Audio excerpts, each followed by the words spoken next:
Welcome to the A Minute to Midnight show, folks. This is Tony, and I'm coming to you from Pennsylvania in the USA at the moment, not back in New Zealand yet. And I have on the line with me John Heller, who is frequently on the A Minute to Midnight show, but it's been a wee while since you have been, John, so welcome. Yeah, good to be back, Tony. Welcome to America. Yeah, well, I've been here about 3 months at the moment, and I love it here in Pennsylvania, but at the same time I'm also starting to get the wanting to go back to New Zealand feeling a little bit as well. It'll be hard either way. It's sort of like having two homes. Calm, unified, nothing happening America. Yeah, well, New Zealand's kind of a bit bizarre at the moment, following it from here too, because there's an election coming up in New Zealand before the American election. So, you know, we've got all this crazy politics nonsense going on both places. Well, yeah, I mean, we could talk a little bit about that if you want. The election here is just, to describe it as bizarre is an understatement. I was watching a little bit of the confirmation hearings for Amy Coney Barrett this morning, and it's so bizarre watching all these people sitting there in these masks, and you can't understand them half the time. I notice when I go out, I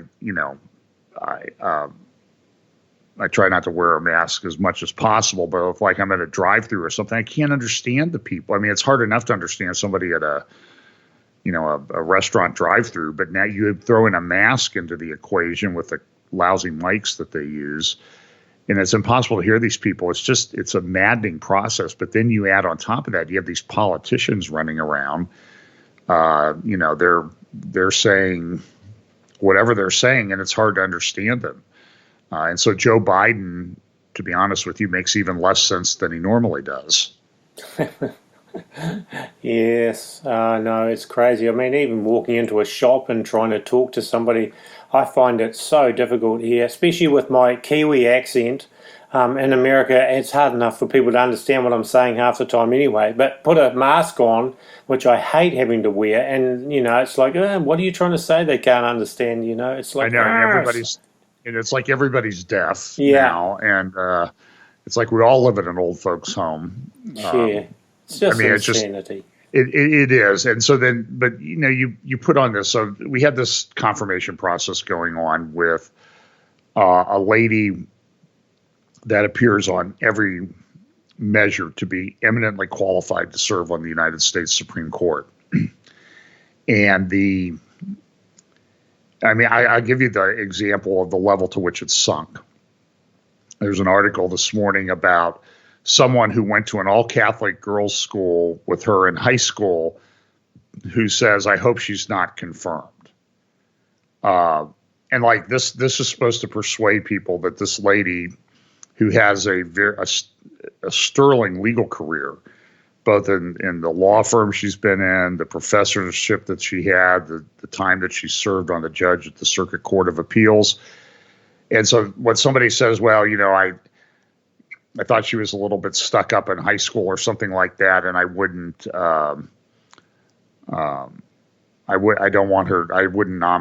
confirm her to the Supreme Court. Like this is serious discourse now in our country. You then have Joe Biden, and the Democrats are clearly planning on, if she is confirmed and the Democrats get control of the House and Senate and the White House, there's no doubt that they will pack the court, which means that they will increase the number of justices from 9 to, say, 15, and they'll put 6 of their cronies who will rule their way in cases onto the court. And there's really nothing constitutionally to prevent them from doing that. It's the number of people in the Supreme Court has varied over time. It's been 9 for a long period of time. But back in the 30s, Franklin Delano Roosevelt was getting a lot of his New Deal legislation declared unconstitutional. So he proposed increasing the number of justices on the Supreme Court to 15 or 20, whatever the number was, and would put pack the court with people that would rule his way. And it was sort of at that time that the Supreme Court shifted from an institution that just was to decide the law based on the Constitution and laws of the United States to a political animal, and now everything is a partisan fight. For example, if Amy Coney Barrett is confirmed by the Senate, which it looks like she will be, the vote will be like 51-49, or it might be a 50-50 tie, which Mike Pence would then would break the tie as the president of the Senate. But it's shocking to me that she would be so narrowly confirmed to the Supreme Court. This is one of the leading indicators of the division in our society. Back in 1993, when Ruth Bader Ginsburg, who had a history of incredibly radical left-wing ideas, sort of doing away with all distinctions between the sexes, lowering the age of consent in sexual relationships. She wrote a book on it. She was confirmed to the U.S. Supreme Court by a vote of 97 in favor and 3 against. And now we're to the point where a lady like Amy Coney Barrett, who is very religious — I don't agree with the religion that she follows. I mean, I think I've made that pretty clear.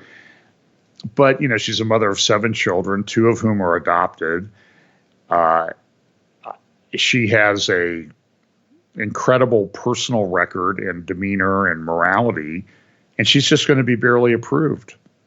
The whole thing is insane. It's just insane. So now we have in the elections, we have the situation where somebody like, when people ask Joe Biden or Kamala Harris, are you going to pack the court? And they won't answer the question. Joe Biden even came out the other day and said, in response to a question, don't you think the voters deserve to know whether you're going to try to increase the number of people on the Supreme Court? And Biden says, no, they don't deserve to know that, because that's changing the issue. Now they're coming out. This is so bizarre. They're coming out in the last 24 hours saying that Donald Trump is trying to pack the court by filling a vacancy.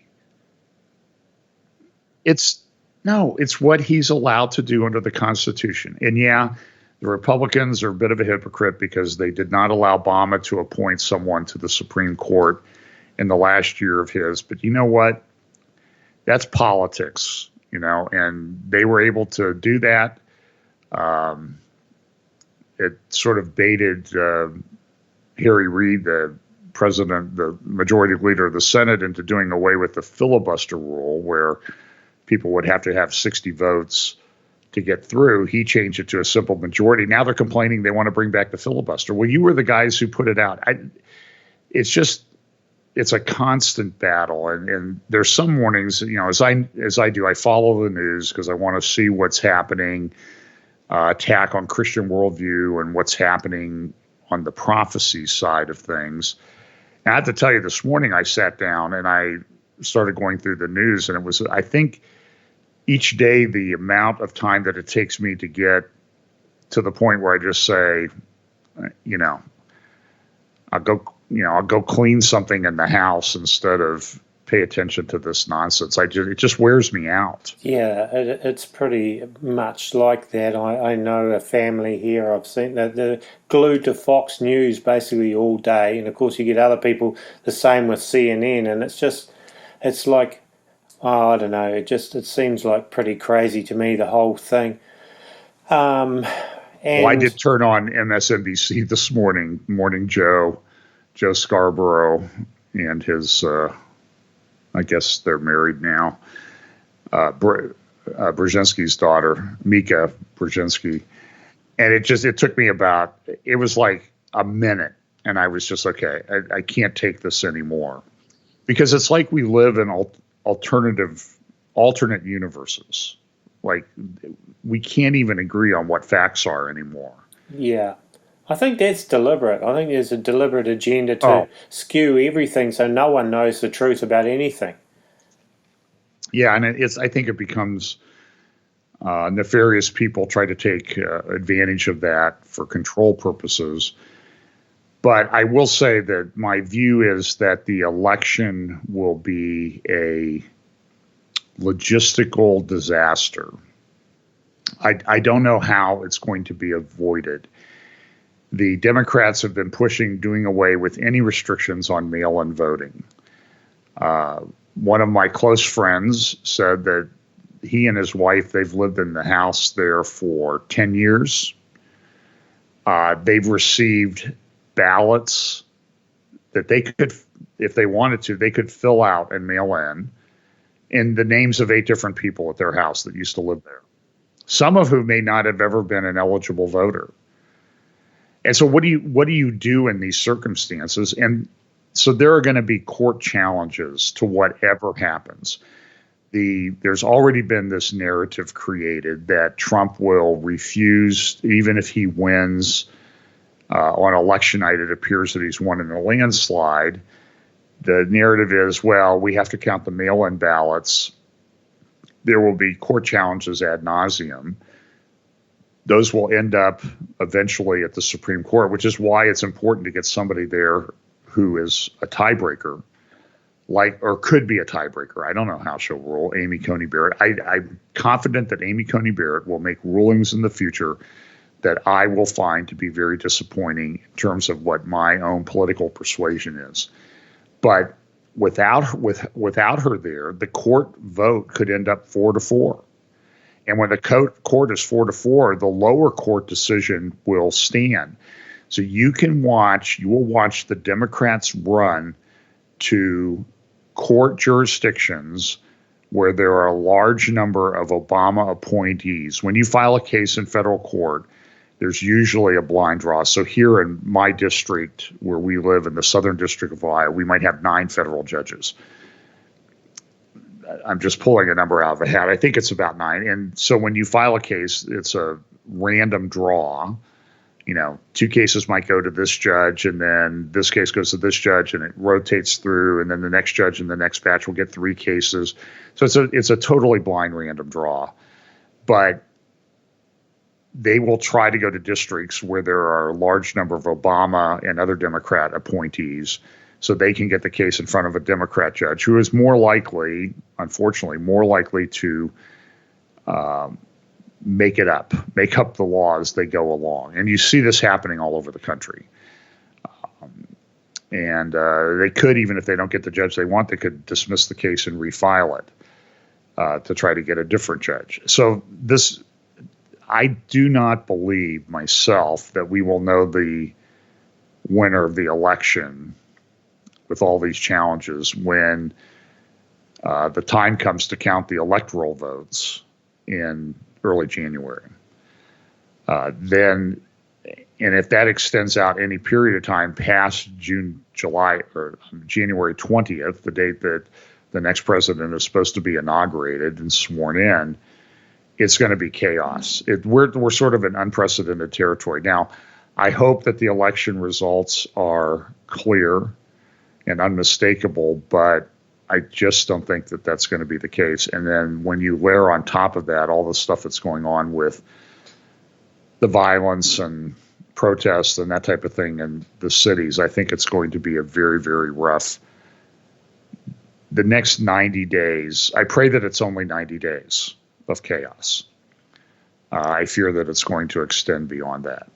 Yeah, because neither side is going to accept the result if the other side wins. I mean, that seems pretty obvious from what I've been seeing, comments being made online and so on. And I think, yeah, right, it's probably going to be organised and engineered chaos for a reason, because it's a takedown of the United States of America, basically, all in all. Okay, and John, yeah, that's the crazy thing. You've got this going on in America. And, of course, back in New Zealand, for our New Zealand listeners, there's elections even sooner in New Zealand. And it's really interesting. I see smear campaigns, because New Zealand's system is a bit different than America, where there's a lot of parties, not just 2 main parties. We have 2 main parties, but there's a lot of minor parties that can get into government as well, and people can vote for all of those. And it's really interesting. I've been seeing online real smear campaigns by websites like stuff.co.nz against conservative type people, or well, there's a couple of parties in New Zealand. There's a New Conservative Party, which is basically really all the things that as Christians you would support. They tend to support, they're not pro-abortion and so on and so all of these things. And so there's smear campaigns against them. And then there's another guy, Billy T. Kahika, who's got another party, Advanced New Zealand, and there's smears going on against him and that party as well. So they really don't want, they want to keep it in the main parties, and anybody that's got real sort of different viewpoints, they're smearing them in the media. And that's happening big time. To me, it's like, it's really obvious they're going to do everything to try and get the same Prime Minister, Jacinda Ardern, a Labour-led Prime Minister, Labour-led government again next time with an even bigger majority, so they can pull even more, policies without interference from other parties. That's where it's going. But it's really interesting because actually I saw this morning the New Conservative Party's Facebook page, an interesting little statement made there. It said, from January to September this year alone, over 30% of our laws have been passed without going through a full select committee process, the very safeguard which ensures public security and debate. The foundations of our democracy are being eroded by the very people elected to uphold them. And this is it. This whole COVID thing has meant that you've had rushed through laws and, no proper processes. And this current New Zealand government has done that big time all the way through and passed laws that look terrible, I think. And I can just see, okay, what they want in the future is more of the same in New Zealand, and I kind of don't like that at all. So it's not just America that's got this nonsense. It seems like New Zealand, and then you were saying to me off air, even overseas, some of the things that are going on. Well, I talked a little bit about this in the update I did this past Sunday. In Ontario, there's a video out there. I played a clip of it in my update. In the Ontario Parliament in Canada, one of the members was questioning the majority party about what are you going to do about these new regulations or request for proposal that was put out by the Canadian government to set up these quarantine camps. And the purpose of the quarantine camps is not specifically identified as for quarantine for people who have traveled and may come home and they want to quarantine them because they might have been exposed to the virus in their travels. It's a very non-specific reason. There's no indication as to how many of these things will be built, when, where, or what they will do. But in the request for proposal, it's quarantine. So the minority party was questioning, as they do in Parliament, okay, majority party, what do you say about this? And like every politician now, it seems to be no one ever gives an answer to anything. It's a ridiculous waste of time to listen to these people. But the point of this is that the majority party in Ontario is at least, it's Doug Ford's party. It's nominally conservative, and they won't even answer the question that what supposedly was conservatives. Then you go to England, which is in the UK, which is clamping down on these virus restrictions and lockdowns and all this sort of thing. And that's technically the Conservative Party that's in charge. Even when you go to Israel, the same thing. The lockdowns are pretty draconian. It's just, and a lot of it's being designed. I personally think the ones here in the United States are designed to get people to do the mail-in voting, not to do in-person voting, so that the opposition party that can control the votes. And they'll say, well, okay, we need more votes in this state, so go out and do your ballot harvesting and get them, and we'll get the court to extend the deadline, and we'll do away with the witness signature requirement. And then you have the examples of legion where people are getting, like I said, my friend got 8 ballots, additional ballots, other than the ones in his wife's and his name. He got 8 more. Well, multiply that by, millions of homes, and you have a major problem. So the whole thing is just so. In some respects, too, that even the conservatives sometimes you can't trust them to do the right things. It's just chaos. I think I've so many times said, I think it's like the double-headed phoenix on the Freemasons motto, logo, double-headed phoenix. You've got one bird and two heads, one facing in each direction. And I think this is the Hegelian dialectic. Really, the two parties probably controlled, well, not even probably, I think controlled by the same basic elites underneath it all. And the agenda is the destruction of the things as we have known it, the global system. And America has to be taken down because of it's a strong, big country, but it's happening everywhere. It's actually interesting too, because I've covered a lot saying, personally, I believe that the whole COVID pandemic really, with all the lockdowns and everything, has been a push by the Davos billionaires really to bring in a great reset. You know, I see a former Australian senator, Corey Bernardi, presented a piece for Sky News Australia in which he claimed that the agenda behind the COVID panic was for the elite Davos billionaires to bring about a great reset that would see permanent social and economic changes, which is exactly what I've been saying in videos for months. Noting that there is something unusual about the continuing pandemic panic. Bernardi cited medical experts who now acknowledge that lockdowns don't work and asked viewers to consider, is there another agenda at work? And I think it's really obvious that they're playing us for more lockdowns coming up. It's happening in Europe. We're constantly seeing, the second wave, and so on.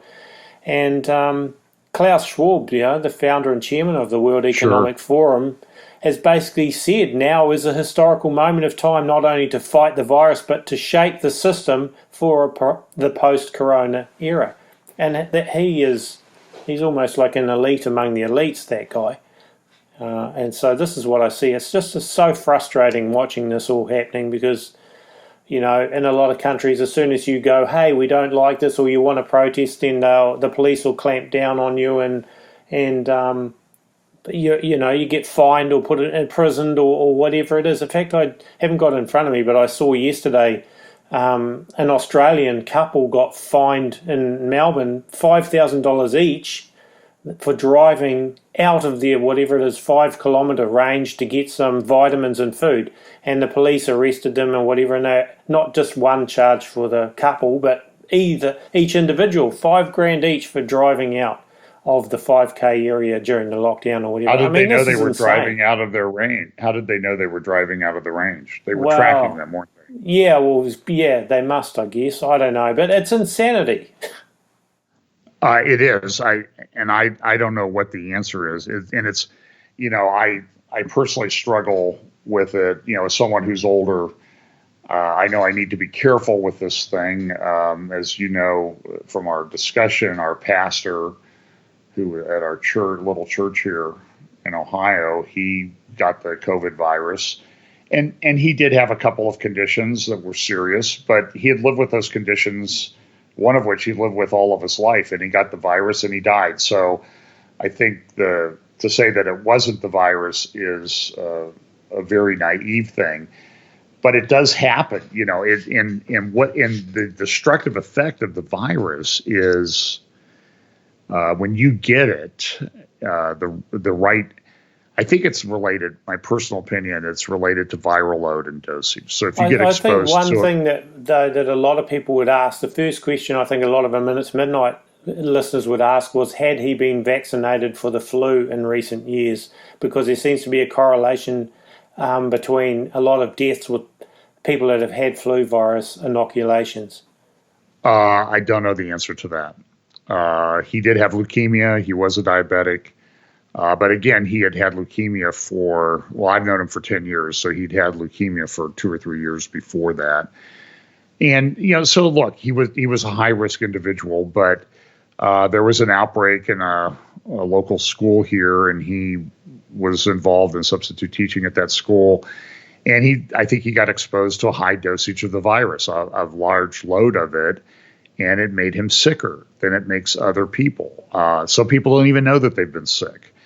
So so you have to balance that reality. And listen, if you sat here and got the phone calls from his wife and his brother, who were talking to the doctors every day, the things that it was doing to his body were just absolutely, they certainly confirm my view that this is a bioweapon that was either intentionally or unintentionally released. And because it just attacked major systems of his body. I mean, he had heart attacks, his lungs were completely destroyed.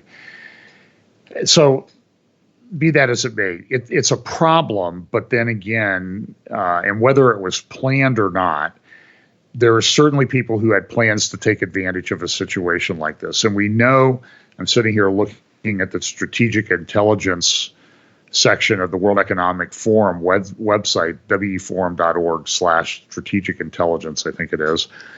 And, with the big wheel, the spoken wheel thing that looks kind of like the coronavirus in many respects. Sure does. Talking about and this thing, I know they were working on this last year in rolling it out, but when this thing hit, back in, I think I did a little midweek update back on April. It was actually April 1st. I remember talking about this thing, and it's just shocking how this thing is put together and how it is continually populated with articles, videos, data on all these different issues. So I'm looking here, like right now, the COVID-19's impact on travel. And there was an article in the Daily Mail last week about the World Economic Forum is coming up with this thing through the Commons Project called a COVID pass. And so all this thing is, and they're saying, and the World Economic Forum, the point of this is the World Economic Forum is running the show on a lot of this. Yeah, and I covered it in a video a few days ago that the World Economic Forum's COVID pass thing is being trialled at Heathrow Airport. That's the article that I was referring to. Yeah, I mean, so there we go. I mean, these people are incredibly powerful. The other thing is, it's that Klaus Schwab, is basically admitted that it's like the climate change thing. It's like an excuse for now, all the green stuff that they've been pushing, and with lockdowns of now, frozen air traffic and all that kind of thing. It's the perfect way of them implementing their climate change propaganda nonsense to the next level, because now they've got everything sort of shut down and slowed down, and there's the perfect chance to bring in all these new green things, and as a result of the supposed pandemic. So yeah, I personally think it's a bioweapon for sure that it has been used, because if you look at everything that it's achieved, they've made in less than a year, they've made strides they haven't made in decades to bring in these changes. As I said when we were talking before we started, it seems like a number of years go by each week now in terms of the way things are going. I mean, it's really, for those of us who follow world events and cultural events and relate them to Bible prophecy and what the Bible says the world will be like in the end times, it's shocking how much is happening. And, a lot of people, depending on your view of the timing of the rapture, they say, well, I can't believe we're still here and all this stuff is happening. Well, the fact of the matter is we're here and we have to deal with these things. And the World Economic Forum is not just doing this on COVID, green agenda, strategic development goals of the UN or anything like that. They're doing it on culture. I saw an article last week. I'll have to go back and read it. I just haven't had time to read it in detail. That the key to coming out of this lockdown in a better world is adopting the LGBTQ agenda. What does that have to do with anything? Yeah. It's insanity. And so they're pushing all of these things to tear down society. And then you look at what they're doing with the riots and that type of thing. They're functionally tearing things down in America. They're Marxists. They want, and if you look at Marxism, It's to completely destroy the system and build something new in its place. So I'm against that. I will say this, though, and I know you've talked to people about this. There's the other side of the ledger where people are talking about building a utopia as well. At some point, I don't know if those things merge and we have a big problem. And so sometimes I don't know if this new world order that's going to control everything comes from the left or the right, or a merger of the two. I guess that's what I'm trying to say, because there's people on the right that frankly scare me as much as people on the left when I read what they're saying. So there's been this, we've talked about this theory that there's thousands, now over 100,000, 150, 175,000 indictments that are going to be dropped on everybody.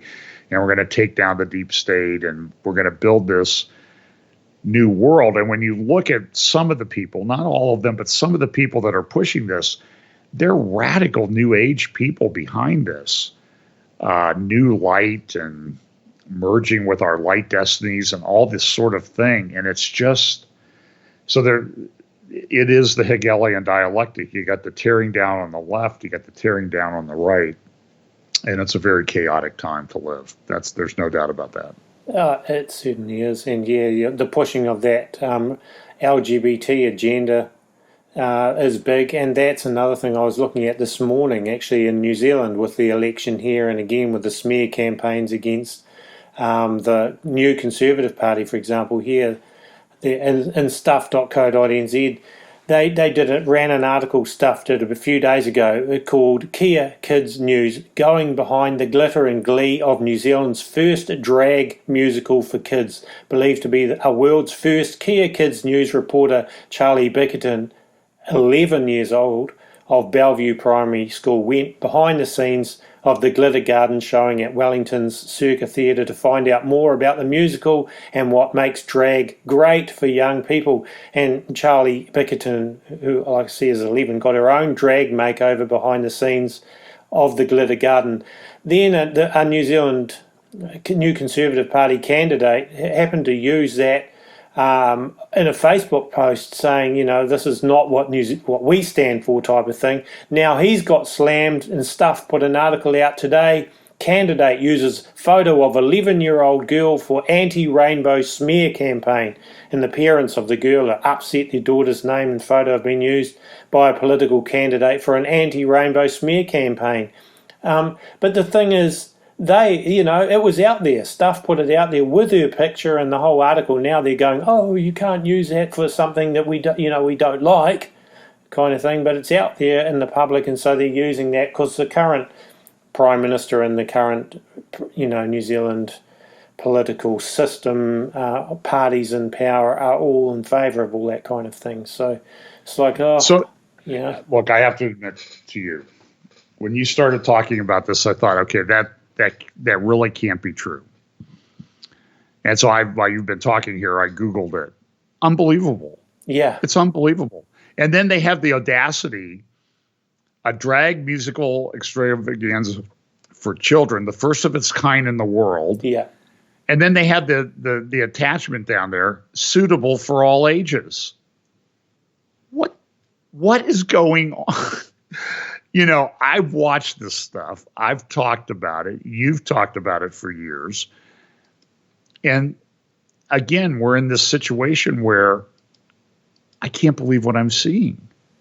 Yeah, but the worst thing is that you're liable to get a visit from the police or something for even speaking like this. And it's hate speech or something, or child abuse because you don't agree that an 11-year-old should be going to a drag queen event or something. This is the insanity of the whole thing, the way it's going. You don't have a chance to. They're shutting down any voices that disagree with any of this. That's what's happening, really. I'm just looking at the description here. It's almost there's no brakes on sexual perversion. So Netflix does this thing. I can't remember the title of this little thing with Cuties, I think it was called. where they claim to be, well, we're against sexual exploitation of children. So what we're going to do that is we're going to sexually exploit children to prove how bad this is and put it out there. Now, one county in Texas has indicted Netflix on, I guess, child pornography charges. And everybody goes like, well, you're only, as soon as you start saying it, that this is bad, they're going, well, that's not really happening. Or it's like the riots that you see going on for over 100 consecutive nights now in Portland, a riot every night. And they say, well, there's really no violence there, or it's caused by right wingers. And so there's this, I've read a lot of newspapers for years. Over the last 6 months, I have seen an enormous change in, even more so in the mainstream media, to where they are just propaganda rigs. Now, you can usually find a little bit about the truth about what they're, if you read far enough down in the article, but there's clearly an agenda behind all of this, clearly an agenda. And they're tearing down everything. They're tearing down governmental structures, social structures, all of these things. I mean, I don't know if you saw the video the other day. I think it sort of encapsulated what's going on. There was a funeral of a man, and the video shows everybody sitting 6 feet apart. And the widow is sitting in the middle. Her sons are sitting 6 feet away on each side. And the one son, then the second son, moves their chair over to console their mother at their father's funeral, her husband's funeral. And then as a third person gets up, all of a sudden, here comes the funeral director in to separate them. And it's so bizarre. Yeah. And like somebody asked the question is, didn't they ride probably to the funeral in the same car? So you have to balance, what you feel you need to do to be safe in this day and age with the normal human interaction. I mean, we have friends who've had elderly parents, like in their 90s, died during this thing. They still haven't had funerals for them, and their parents were in the final days suffering alone. Nobody was allowed to go in and see them, and so we're tearing apart the fabric of normal human interaction. It's horrible. Now, just before we look to maybe wrap up shortly, John, there was another thing that you mentioned to me offline, and that was Macron. You were mentioning something he was doing. Perhaps you want to... Yeah, well, he has an election. Yeah, he has an election coming up in a couple of years, and he's a typical New World Order liberal leftist, that sort of thing. Maybe even more so than some others because of his connections to certain powerful banking families. Let's just put it that way in his career. But he's come out with a speech about Islamic separatism. That was about around October the 2nd. So this is in France, right? Yeah, in France. Yeah. So everybody's, hallelujah, Emmanuel Macron is recognizing the evils of Islam and Islamic separatism and that type of thing. And, there's criticism in France. We have these people, the Islamic people come here, and their women are forced to wear burqas, which dehumanize them. Oh, by the way, don't forget to put your mask on before you go out to the restaurant. Oh, no, you can't go to the restaurant because all the restaurants are closed. So what Macron is doing is he's tacking to the right because he knows that there's nationalist right-wing parties that will mount a pretty effective challenge to him in the election coming up in a couple of years. So he's putting this in, but he comes out and he talks about Islamic separatism, and we have to shut this down. And so he's proposing legislation. I don't think it's hit the French Parliament yet. But effectively what they're saying is that in September 2021, they will ban homeschooling for everybody in France. And that includes Christians. So there currently are about 50,000 children in France being homeschooled. And so some of the homeschool groups are saying, I have to move to England. I've moved back to the UK to homeschool my kid. I can't live in France any longer.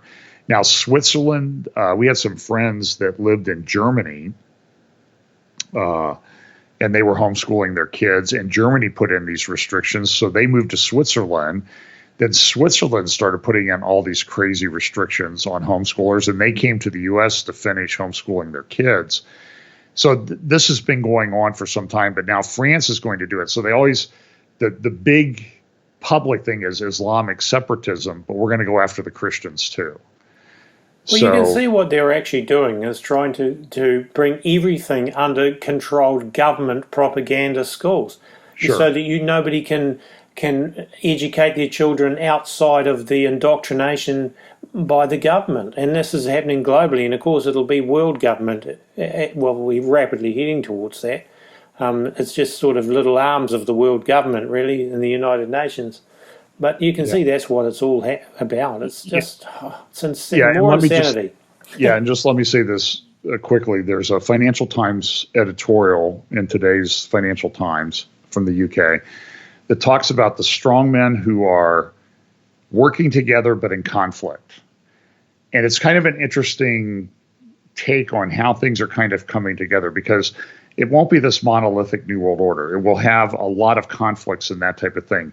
And the three examples they use are Erdogan, Putin, and Mohammed bin Salman from Saudi Arabia. And what they say is that they work together and they have conflicts with each other. They even shoot each other's planes down or kill each other's troops. But then they work together when it's convenient for them. And when they're there, when you see them in person, like there was a famous video of Putin. This is after Mohammed bin Salman's charged, implicated in the Khashoggi murder in Turkey. He comes to this big meeting, and Vladimir Putin's giving him the old high five, "Hey, how you doing, bro?" type introduction. So it's very interesting. So as this monolithic thing we call the New World Order comes together, there's going to be a lot of conflict in it, but the ultimate goal will be to control things. And you see that happening on many levels.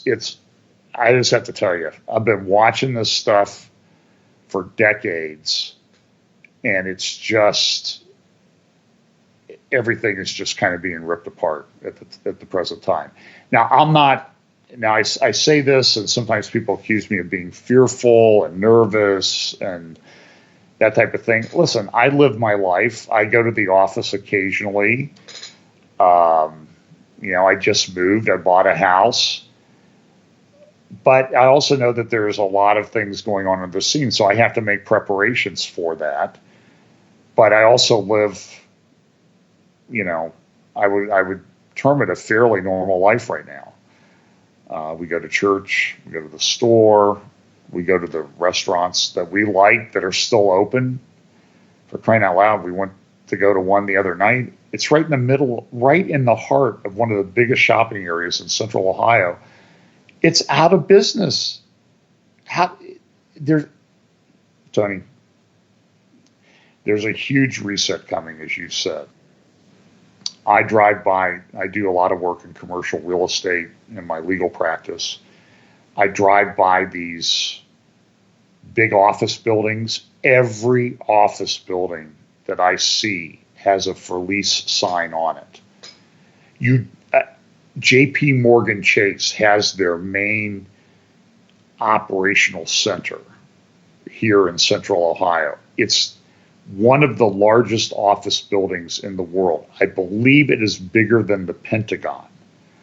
I drove by there yesterday. Now, it was supposedly a holiday, Columbus Day, here in the U.S. when we celebrate Christopher Columbus, although the city of Columbus has removed the Christopher Columbus statue. But I drive by this JP Morgan headquarters, operational headquarters. There's nobody there. It's like, where did everybody go? It's so bizarre. It's so bizarre. But look, I know God is in control, and I know that these things are being played out according to God's plan. And I know that it works out really well for us in the end, those of us who are true believers in Jesus Christ. And so I take great hope in that.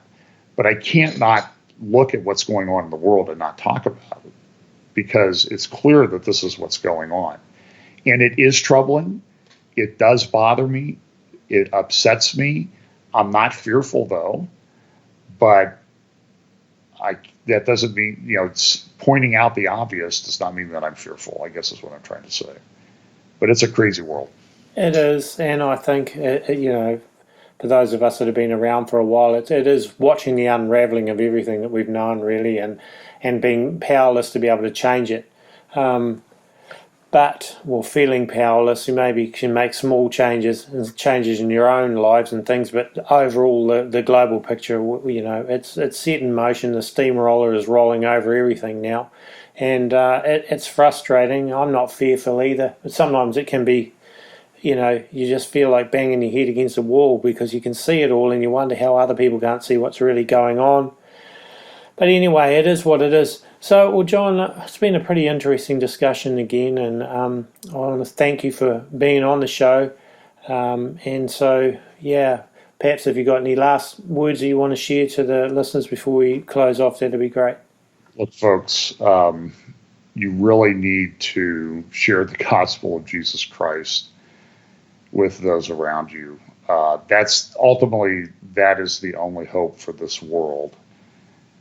It should be apparent to one and all now that hope in the systems of this world is clearly misplaced, and you need to trust in Jesus for your own salvation. I don't know exactly how long we have in this world.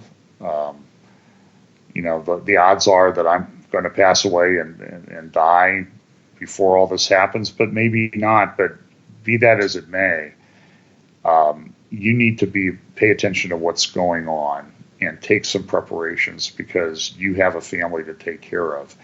It is shocking to me, Tony, as I'm sure it is shocking to you, that you run around, and you see people, and if you try to talk to some people about what's going on, they look at you like you've walked off some other planet.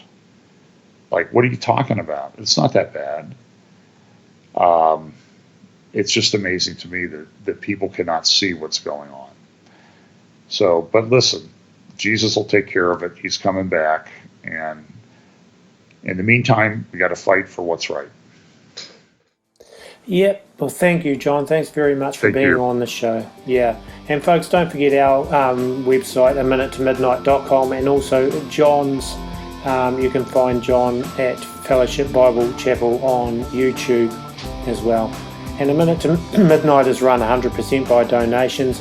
We're grateful to the people that help us keep this show running. Thank you very much. And if anyone does want to help, you can do that by donating at aminutemidnight.com. And the music in the shows I've written, played and recorded, and you can find the music on the website, aminutemidnight.com as well. So that's it for this episode, folks. God bless, and stay safe, and with God's blessing, hopefully we'll be back in a few days' time with another show.